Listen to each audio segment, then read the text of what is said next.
So in this video, I want to take a look at something a little more positive in Black Ops Cold War. There's been a lot of negativity around the beta, and a lot of people are talking about how they just don't enjoy it, but the Gunsmith honestly deserves some recognition.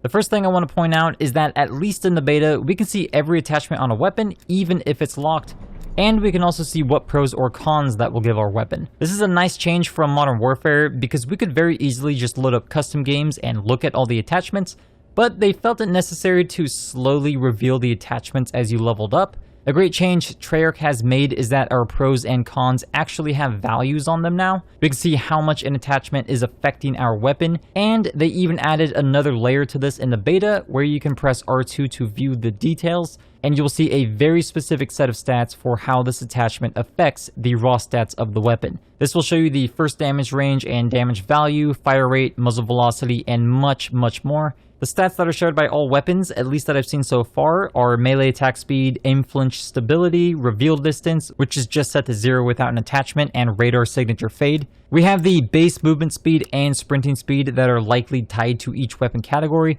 but I'm not sure these are working correctly. The base movement speed and sprinting speed is identical on almost everything, but the Stoner 63 shows that its base movement speed is actually faster than its sprint speed. I think that's just a bug that will hopefully be fixed in the full release. 10 miles per hour would be a speed at which a human is running, so that is likely the sprint speed. This means that you can cover roughly 100 meters in Black Ops Cold War at about 22 seconds. That's the kind of information these stats help you discover. One thing that I find a bit odd about the Gunsmith is that some weapons like the Krig 6 have their 2 short barrels providing 100% and 150% bonus to their damage range, while they actually lower mobility. This seems counterintuitive to me because you would think a long barrel gives a damage range bonus and a short barrel improves mobility. Well, that's going to wrap it up for the short breakdown on the Gunsmith in the Cold War beta.